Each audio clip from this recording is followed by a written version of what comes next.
कक्षा 9th विषय विज्ञान गुरुत्वाकर्षण। प्रश्न नंबर 1। यदि दो वस्तुओं के बीच की दूरी को आधा कर दिया जाए तो उनके बीच गुरुत्वाकर्षण बल किस प्रकार बदलेगा। आते हैं, देखते हैं और कैसे हल करते हैं। तो ये कह रहा है कि दो वस्तुओं के बीच की दूरी, तो हम मान के चलते हैं कि ये दो वस्तु ये हैं और जिनके द्रव्यमान m1 और m2 है और उनके जो बीच की दूरी है वो r है। अब इन दोनों द्रव्यमानों के जो मध्य लगने वाला है गुरुत्वाकर्षण बल वो होगा F बराबर 1/4 F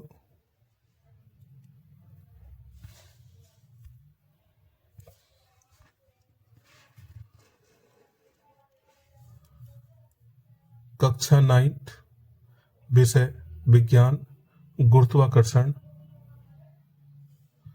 एनसीईआरटी प्रश्न। प्रश्न नंबर 1।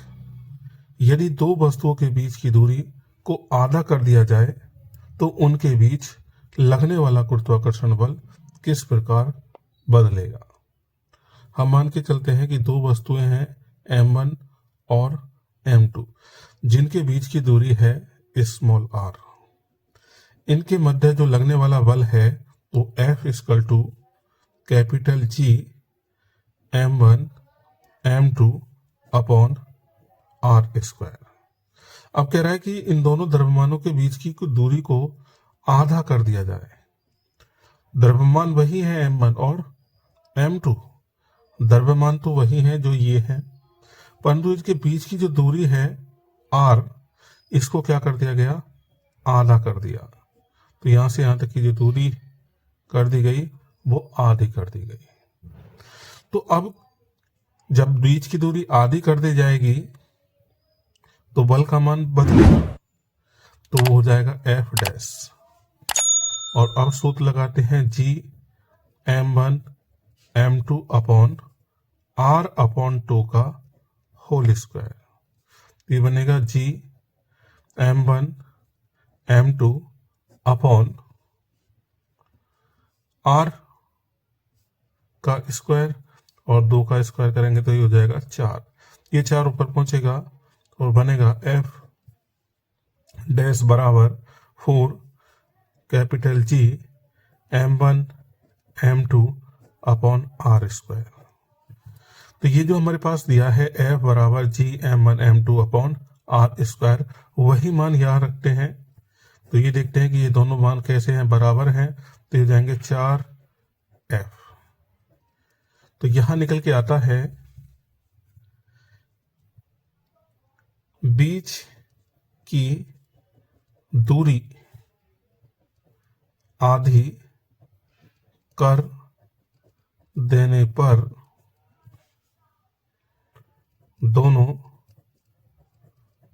वस्तुओं के बीच का बल पहले से 4 गुना बढ़ जाता है। पहले कितना था, F था, बीच की दूरी आधी कर दी गई तो वो फोर्स 4 गुना बढ़ गया। चलते हैं नेक्स्ट प्रश्न की ओर। क्या कहता है कि सभी वस्तुओं पर लगने वाला गुरुत्वाकर्षण बल उनके द्रव्यमान के समानुपाती होता है, फिर भी एक वस्तु हल्की वस्तु के मुकाबले तेजी से क्यों नहीं गिरती। तो ये कह रहा है कि अगर दो वस्तुएं हैं और उनको किसी ऊंचाई से गिराया जा रहा है, मान लेते हैं यहां कोई वस्तु है और यहां एक दूसरी अन्य वस्तु है, दोनों को स्वतंत्र रूप से गिराया जा रहा है। इसका द्रव्यमान m1 और इसका द्रव्यमान m2 है। तो यहां m1 का द्रव्यमान ज्यादा है m2 के द्रव्यमान से। तो हम ये मान के चलते हैं कि इस वाले का जो द्रव्यमान है वो 10 है और इस वाले का 6 है। तो इन 10 किलोग्राम द्रव्यमान वाली वस्तु पहले गिरेगी या 6 किलोग्राम द्रव्यमान वाली पहले गिरेगी। जब वस्तु मुक्त रूप से गिरती है, मुक्त रूप से गिरती है, तब उस वस्तु पर गुरुत्वीय बल लगता है। क्या लगता है? गुरुत्वीय बल लगता है, जिसका गुरुत्वीय त्वरण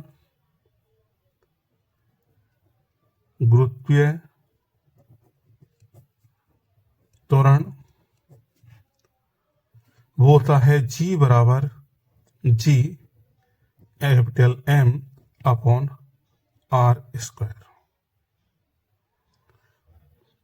जो इस वस्तु के ऊपर मुक्त रूप पर जब ये चलती है तो इतना गुरुत्वीय त्वरण उसके ऊपर काम करता है।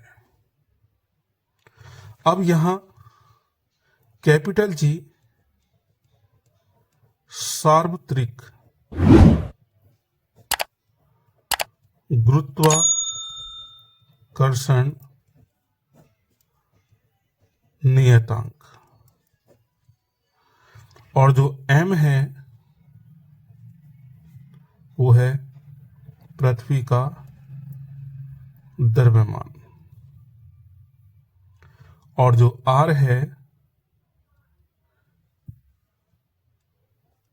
वो है पृथ्वी की त्रिज्या। अब ये पृथ्वी की ओर गिर रहा है, इस पर लगने वाला जो गुरुत्वीय त्वरण होगा G equal to G M upon R square. अब कौन सी वस्तु पहले गिरेगी? तो स्मॉल g के, या ऐसे लिख सकते हैं G बराबर G M upon R square के सूत्र में वस्तु के द्रव्यमान पर निर्भर नहीं करता है। जो गुरुत्वीय त्वरण है स्मॉल g, उसके अंदर वस्तु के द्रव्यमान मतलब m1 का कहीं पर भी जिक्र नहीं है। ऐसे ही m2 का भी कोई जिक्र नहीं है। तो जब वस्तु के द्रव्यमान को इस सूत्र के अंदर नहीं लिया जा रहा है तो वस्तु चाहे 10 किलोग्राम की हो या 6 किलोग्राम की, दोनों वस्तु समान समय में आके नीचे गिरेगी, तो समान तौर से चलेंगी। तो दोनों पृथ्वी तल पर समान समय पर पहुंचेंगी। उसमें ये नहीं होगा कि M10 द्रव्यमान ज्यादा है तो ये पहले पहुंचेगी, या M2 का मान 6 है कम है तो ये लेट पहुंचेगी, क्योंकि ये वस्तु का जो हमारा गुरुत्वीय त्वरण है इसके अंतर्गत इस द्रव्यमान पर यह निर्भर नहीं कर रही है। नेक्स्ट प्रश्न की ओर। पृथ्वी तथा उसकी सतह पर रखी किसी 1 kg की वस्तु पर गुरुत्वाकर्षण बल का परिमाण क्या होगा? पृथ्वी का द्रव्यमान यह है, तो यह कह रहा है कि कोई वस्तु है और वो रखी हुई है पृथ्वी के तल पर। तो ये पृथ्वी है, उसके तल पर 1 kg की क्या रखी है?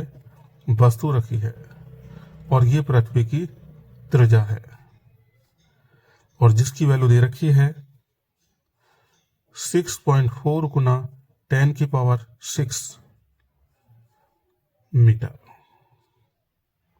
तो 6.4 गुना 10⁶ मीटर। और पृथ्वी का जो द्रव्यमान होता है वो m ही है, और जिसका मान दिया हुआ है me बराबर 6 गुना 10 की पावर 24 kg। तो यहां जो बीच की दूरी है, दो द्रव्यमान मिले हैं, कौन कौन से? यहां तो मिल गया हमें m, बीच की जो दूरी मिली है वो त्रिज्या मिली है r, और यहां पृथ्वी का द्रव्यमान है me। अब इस पे क्या लगने वाला है? गुरुत्वाकर्षण बल। तो वो होगा 1 capital G small m me upon RE square, पृथ्वी की त्रिज्या। अब बीच की दूरी है, ये पृथ्वी का द्रव्यमान केवल क्या यही है? क्योंकि ये द्रव्यमान केंद्र होता है, और द्रव्यमान केंद्र एक ऐसा बिंदु होता है जिस पर सारा द्रव्यमान एक ही बिंदु पर काम करता है, उसको बोलते हैं द्रव्यमान केंद्र। तो पृथ्वी का जो द्रव्यमान केंद्र है, उसी पर पृथ्वी का सारा द्रव्यमान होता है, वो होता है 6.4 गुना 10 की पावर 6। इसमें वैल्यू रखेंगे तो कैपिटल G 6.67 गुना 10 की पावर माइनस के 11। इस कैपिटल G का जो मान होता है वो फिक्स होता है 6.67 गुना 10 की पावर माइनस के 11। ये होता है न्यूटन मीटर स्क्वायर प्रति किलोग्राम स्क्वायर। तो वैल्यू रखेंगे तो m का मान है 1 kg, और इसका है मान 6 गुना 10 की पावर 24 kg। बीच की डिस्टेंस 6.4 गुना 10 की पावर 6। यहाँ r स्क्वायर है, हम इसको दो बार लिख लेंगे, तो 6.4 गुना 10 की पावर ये हो जाएगा 6। अब इसको हम क्या करते हैं, सिंप्लीफाई करेंगे तो हो जाएगा 6.67। जिनके ऊपर घातें नहीं होती उनको एक साथ लिख लेंगे, ये हो जाएगा 6 और ये 6.4 और 6.4। अब देखिए भाई, यहाँ पावर है 10 की पावर माइनस के 11 प्लस के 24 और 6 और 6 12। नीचे आएंगे 6 और 6 12, ऊपर लेके जाएंगे तो माइनस होगा। तो यहां बचती है हमारे पास 6.67 गुना 6, 6.4 गुना 6.4, और पावर बचेगी ये 23 हो जाएंगे माइनस के, और 24 में से एक 23 गए तो 1 बचेगा। इसकी मल्टीप्लाई करेंगे तो 6.7 गुना 6 और 6.4 और ये 6.4। जब इनकी मल्टीप्लाई करके सिंप्लीफाई करेंगे तो इसका मान आएगा 9.8 मीटर न्यूटन, 9.8 न्यूटन, इतना मान आएगा। चलते हैं नेक्स्ट प्रश्न की ओर।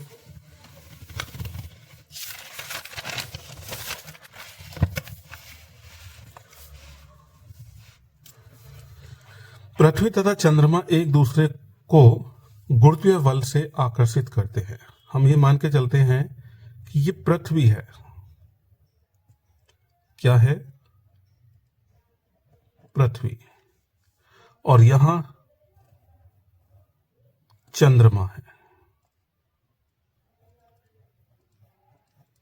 ठीक है? ये पृथ्वी और ये चंद्रमा है।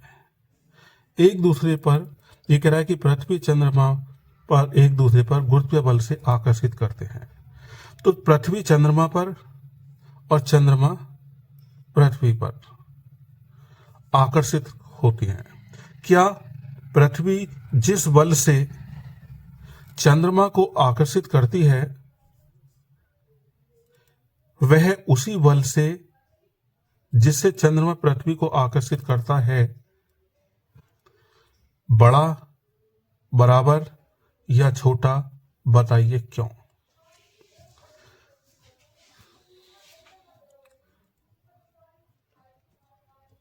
जो पृथ्वी है, पृथ्वी चंद्रमा पर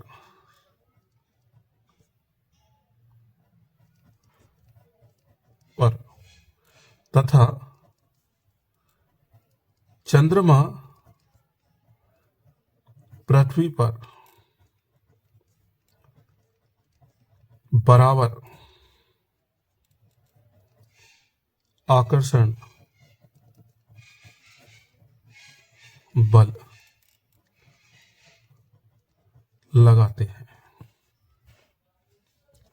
तो वो पूछ रहा है कि क्या पृथ्वी जिस बल से चंद्रमा को आकर्षित किए वह उसी बल से, यहां पर पृथ्वी का द्रव्यमान m e और चंद्रमा का m। पृथ्वी का द्रव्यमान बहुत अधिक होता है चंद्रमा के द्रव्यमान से, परंतु इन पर जो लगने वाला जो आकर्षण बल है वो दोनों एक दूसरे के ऊपर बराबर लगाते हैं। तो इसलिए कह सकते हैं कि पृथ्वी चंद्रमा के तो गुरुत्वाकर्षण बल बराबर होता है। क्या पृथ्वी जिस बल से उसे आकर्षित करती है वह उस बल से चंद्रमा पृथ्वी को भी आकर्षित करता है, बड़ा या बराबर? तो वो है बराबर। तो क्योंकि ये जो हमारे पास पृथ्वी है ये दोनों एक दूसरे पर उतना ही बल लगाती है जितनी पहली वाली वस्तु दूसरी वाली वस्तु पर लगाती है। चलते हैं नेक्स्ट प्रश्न की ओर। यदि चंद्रमा पृथ्वी को आकर्षित करता है, ये पृथ्वी है और ये चंद्रमा है, पृथ्वी और चंद्रमा, ठीक। ये कह रहा है कि यदि चंद्रमा पृथ्वी को आकर्षित करे, अपनी ओर खींचे, तो पृथ्वी चंद्रमा की ओर गति क्यों नहीं करता? क्योंकि पृथ्वी का जो द्रव्यमान है अधिक है। क्योंकि पृथ्वी का द्रव्यमान अधिक है, चंद्रमा के द्रव्यमान से, चंद्रमा के द्रव्यमान से अधिक है। इसलिए पृथ्वी चंद्रमा की ओर कोई गति नहीं करती है, ठीक है। ये जो पृथ्वी है इसका द्रव्यमान me और जो है वो me अधिक है m से। तो ये वस्तु उसकी ओर आकर्षित तो करती है पर वो खींचती नहीं है, उसकी ओर गति नहीं करती। जबकि चंद्रमा का द्रव्यमान कम है, जब पृथ्वी इसको अपनी ओर आकर्षित करती है तो ये बल के कारण गति करती है, परंतु इतना द्रव्यमान दोनों का जो बल है वो आकर्षण बल बराबर रहता है। दो वस्तुओं के बीच लगने वाला गुरुत्वाकर्षण बल क्या होता है यदि एक वस्तु का द्रव्यमान 2 गुना कर दिया जाए, वस्तुओं के बीच की दूरी 2 गुनी कर दी जाए, दोनों वस्तुओं के द्रव्यमान 2 गुने कर दिए जाए। पहला हल। तो दो वस्तुओं के, हमारे पास 2 वस्तु हैं, ठीक है, और वो है m1 और m2। इसका मान है कैपिटल M और इसका मान है स्मॉल m। इनके बीच की जो डिस्टेंस है वो r है। इस समय जो इस पे बल लग रहा है F, वो होगा capital G m small m upon बीच की डिस्टेंस r²। फर्स्ट केस में क्या कहता है कि बस एक वस्तु का द्रव्यमान m1 का द्रव्यमान 2 गुना कर देता है। m2 का मान वही रहता है और जो बीच की दूरी है वो भी वही रहती है। तो इनके मध्य बल कितना होगा? जब हम सूत्र में रखते हैं तो F dash equal to G M1 M2 upon R1 का स्क्वायर। देखते हैं जरा, इसमें मान रखें। M1 का मान 2m, M2 का मान स्मॉल m, R का मान R1 का मान R है, उसका स्क्वायर, 2 बाहर पहुंच जाएगा और रह जाएगा GM small m upon R square. इस पूरे का जो मान है वो हो जाएगा F डैश बराबर 2F, क्योंकि ये इसके बराबर है। तो F बराबर G capital M small m upon R square, ये किसके स्थान पर रख दिया जाएगा? इसके स्थान पर। तो हम क्या देखते हैं कि हमारे पास जो मध्य जो बल लग रहा था वो पहले वाले से क्या हो जाएगा? 2 गुना बल लगने लगेगा। सेकंड पार्ट में क्या कहता है कि वस्तुओं के बीच की दूरी 2 गुनी कर दी जाए। अब बीच की दूरी को क्या कर रहा है? M1 ME है, M2 M2 है, परंतु R1 की जो मान है उसको क्या कह रहा है? पहले वाले से दुगना कर दिया जाए। तो इसमें दुगना करने के लिए बात कर रही है, तो क्या होगा कि F dash equal to M1 M2 upon R1 square. मान रखेंगे G M1 का मान capital M small m, R1 का मान 2R उसका होल स्क्वायर। ये हो जाएगा G M अपॉन 2 कवर करेंगे 4 स्मॉल r स्क्वायर, तो 1/4 हो जाएगा G M upon R square. यहाँ पर F डैश 1/4 इस पूरे की जो वैल्यू है वो रखी जाएगी F, क्योंकि इसका मान किसके बराबर है? F। तो हमारे पास जो लगने वाला फोर्स होगा, बीच की दूरी अगर दुगनी कर दी जाए तो फोर्स 1/4 रह जाएगा। तो बल का जो मान होगा वो पहले वाले बल का 1/4 बल रह जाएगा अगर बीच की दूरी को 2 गुना कर दिया जाए। तीसरी बात, 2 वस्तुओं के बीच के द्रव्यमान को दुगना कर दिया जाए, दोनों वस्तुओं के, तो ये M1 2m हो गया, M2 ये भी 2m हो गया और R जो है वो वही रहती है। अब इस समय बल F dash equal to G M1 M2 upon R1 square रखेंगे। G ये हो जाएगा 2m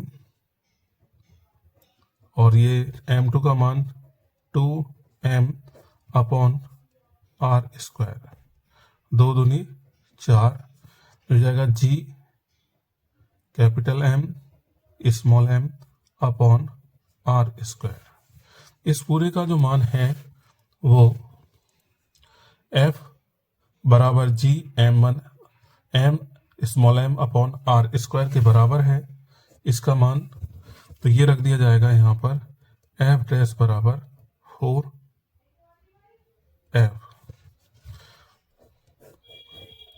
तो ये कह रहा है कि 2 वस्तुओं के बीच द्रव्यमानों को दुगना कर दिया जाए दोनों को, तो बल जो हो जाएगा वो 4 गुना हो जाएगा पहले वाले बल से। इसी तरीके की वीडियो प्राप्त करने के लिए चैनल को सब्सक्राइब